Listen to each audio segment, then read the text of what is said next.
Alam niyo ba, gusto ko talaga mapuntahan, bata pa lang ako, yung Seven Wonders of the Philippines. So, isa na doon yung Banawe Rice Terraces. Nakikita ko lang to dati sa 1,000 peso bill pagkatapos sa mga pictures, sa mga post. Kaya ngayon, nag-decide kami na pumunta sa Banawe para makita yung Rice Terraces. And grabe guys, ang ganda niya and nakaka-amaze yung experience na alam mo na ang hirap pala gawin yung Rice Terraces, diba? Kasi sipin mo bundok, tas mag-curve kayo ng palayan. And hindi lang yan, itong napagstayan namin is meron sila yung legit na Ifugao house talaga. Ang maganda nga dito is overlooking na pala to sa Banawe Rice Terraces. So pag nagstay kayo dito, ayan, umaga pa lang, kita nyo na agad yung Banawe Rice Terraces. And meron din silang CR sa labas. So meron dalawa, yung isa toilet and yung isa bath. Napakalinis naman ng CR nila dito and may kasama na ring heater yung CR. So meron silang dalawang klase ng bahay. Meron sila may hagdan, meron sila sa taas. So ito, aakyatin mo pa to. Meron din sila banda dun lang sa may baba if ayaw mo nang umakyat. So ito guys, legit daw to ng Ifugao house.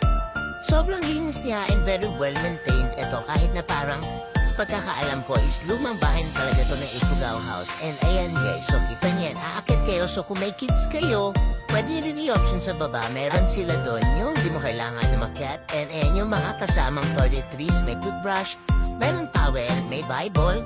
And ito din pala guys, check-out time nila is 9 o'clock a.m. Check-in time guys na recommend nila na dumating kayo dito at least before 6 p.m. Kasi sa totoo lang, medyo delikado din yung way kasi may mga bangin and minsan may mga landslide. So itong nakuha namin, meron siyang window dito sa may bandang likod.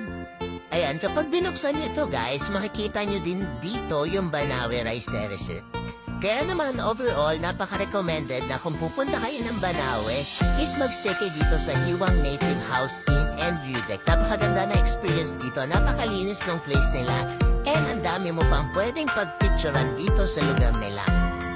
Very friendly ng staff dito, and nagbebenta din sila ng food, breakfast, dinner. Kaya kung wala kayong food, may mabibila naman kayo dito, and maraming design ng bahay na pwede nyo pagpiligan. Grabe guys, sobrang ganda ng view dito. And kitang-kita niya talaga yung Banawe Rice Terraces from this area. You can book them at Agoda and Booking.com. So nabook namin sila for around 2,500 a night. And ayan, sa baba din nila may mga artifacts sila na pwede niyong i-view. Napaka-accommodating na mga staff nila dito. Sobrang babait. And sobrang dami nilang mga original or as in mga lumang artifacts na ginagamit pa talaga ng mga Ifugao before. Actually, sabi nga na dito, minsan may mga collectors na pumupunta dito para bumili sa kanila ng mga artifacts. Kasi sobrang dami nilang artifacts. Kaya if naghahanap kayo ng place to stay, guys, choose this. I swear, this is a very good experience and talagang sulit yung bayad ninyo.